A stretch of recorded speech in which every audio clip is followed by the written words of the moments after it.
El aire en el apartamento se sentía extraño, pesado con un silencio que me oprimía el pecho como un moretón. Me quedé en la cocina, con el borde frío de la encimera clavándose en las palmas de las manos, mirando la botella de vino tinto medio vacía que había dejado abierta la noche anterior. Sus palabras resonaron en mi cráneo, agudas y dentadas. Olvídate de la intimidad hoy. Jaque, me han conmovido mucho. Lo había dicho con una risa ligera y fugaz mientras se quitaba los tacones y se desplomaba en el sofá, su cabello castaño rojizo derramándose sobre los cojines como tinta derramada. Pero algo en su voz, demasiado informal, demasiado ensayada, me arañó, una astilla que no pude extraer. Serví café, el gorboteo de la máquina resonó en el silencio, e intenté deshacerme de esa sensación. No era nada que me dijera a mí misma.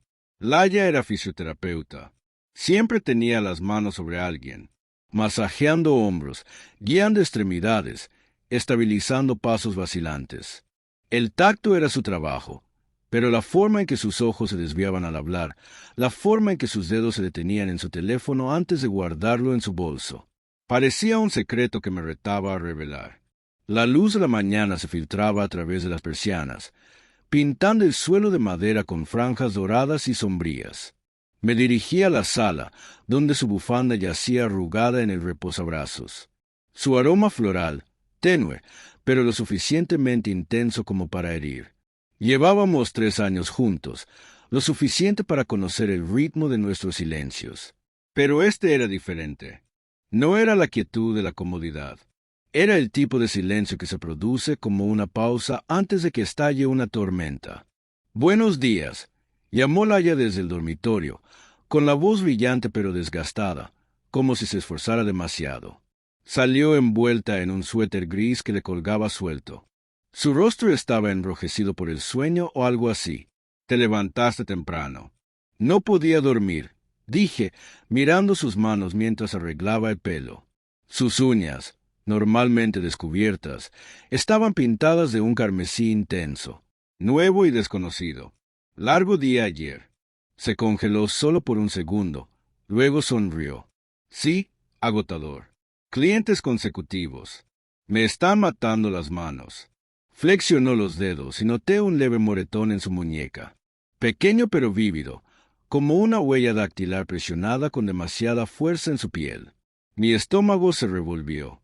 «¿Sesión difícil?», pregunté, manteniendo mi tono ligero, pero mis ojos permanecieron en esa marca. Se bajó la manga con un rápido movimiento de práctica. «Algunos pacientes agarran más fuerte de lo que quieren», dijo, volviéndose hacia el refrigerador. «¿Quieres huevos?». No respondí. El moretón no era del tipo que te hace el agarre torpe de un paciente. Era deliberado, íntimo. Mi mente corría, uniendo fragmentos, sus noches largas en la clínica, la forma en que había comenzado a bloquear su teléfono, el ligero aroma a colonia en su abrigo la semana pasada, uno que no reconocí. Quería ignorarlo, reírme de mí misma por ser paranoica, pero la duda había echado raíces, extendiéndose como agua y tinta. Comimos en silencio. El tintineo de los tenedores contra los platos era demasiado fuerte. Cada bocado sabía a ceniza. Laia revisaba su teléfono, moviendo pulgar demasiado rápido, como si estuviera evitando algo. La observé, buscando la mujer de la que me había enamorado. La que se rió hasta llorar cuando quemé nuestro primer intento de pizza casera. La que me sostuvo la mano durante el funeral de mi padre. Su agarre firme cuando el mío tembló. Esa mujer se sentía como un fantasma, reemplazada por alguien que no podía mirarme a los ojos. «¿Estás bien?», preguntó de repente, su voz atravesando la niebla en mi cabeza. Sus ojos verdes se alzaron, buscando los míos, y por un momento creí ver culpa allí, cruda y desprevenida. Sí, mentí con un nudo en la garganta. Solo estaba cansada. Asintió, pero su mirada se detuvo como si estuviera sopesando si le creía. El aire entre nosotras crepitaba con preguntas no formuladas, y odiaba las ganas que tenía de preguntarlas. En cambio, me quedé de pie, recogiendo mi plato. «Voy temprano a la oficina. Tengo una fecha límite». «Bueno», dijo demasiado rápido. Tengo una sesión tarde esta noche, así que no me esperes despierta. Las palabras cayeron como un puñetazo. Otra noche larga. Cogí las llaves, con los dedos temblorosos, y me fui sin mirar atrás. El pasillo olía a alfombra húmeda y a arrepentimiento. Y al entrar en el ascensor, ya sentía el peso de su ausencia. El trabajo era un torbellino de correos y reuniones, pero mi mente seguía en ese apartamento, repasando sus palabras, sus miradas, ese moretón. Al mediodía, no lo soportaba. Abrí mi portátil, con las manos temblorosas, al iniciar sesión en nuestra cuenta compartida en la nube. Habíamos sincronizado nuestros calendarios hacía años, algo práctico para coordinar horarios. El suyo estaba repleto de nombres de clientes, ordenados por colores.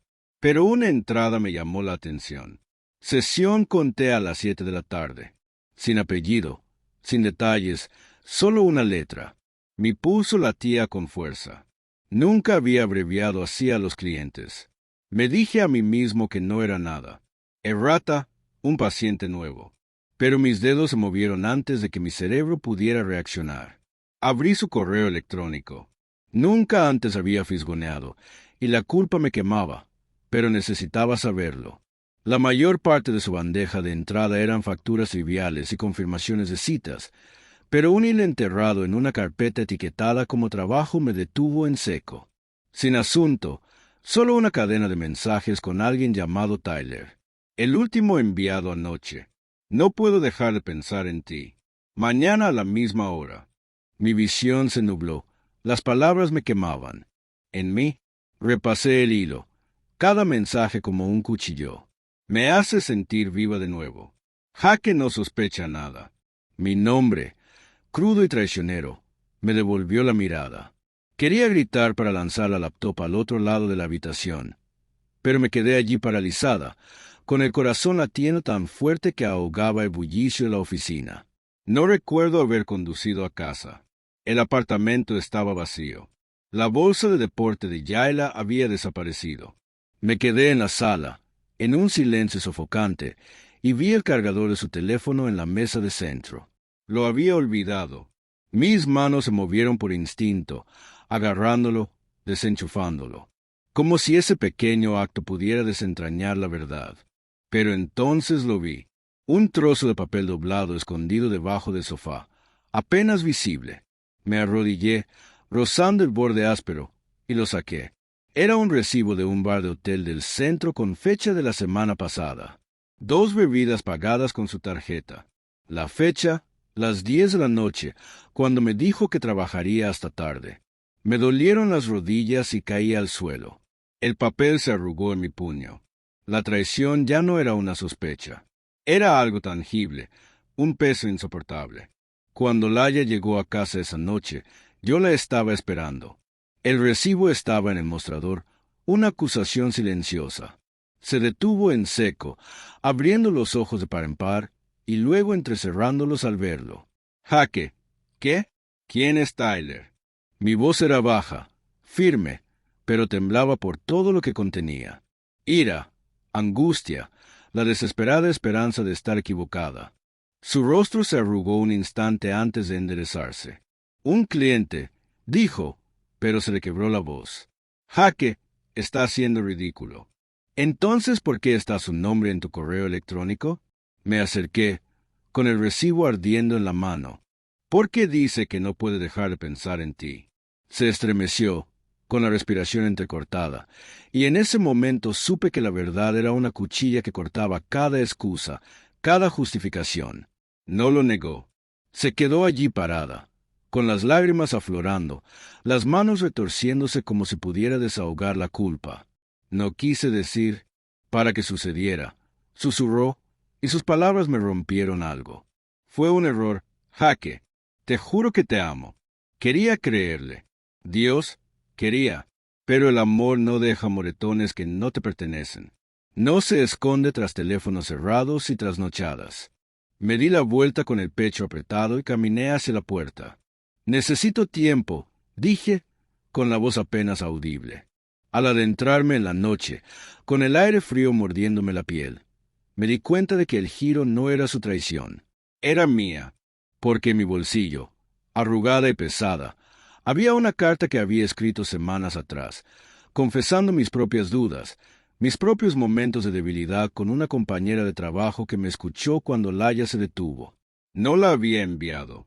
No había actuado al respecto, pero la culpa estaba ahí, igual de real, igual de condenatoria. Ambos nos habíamos estado rompiendo y ninguno de los dos la había visto hasta que fue demasiado tarde.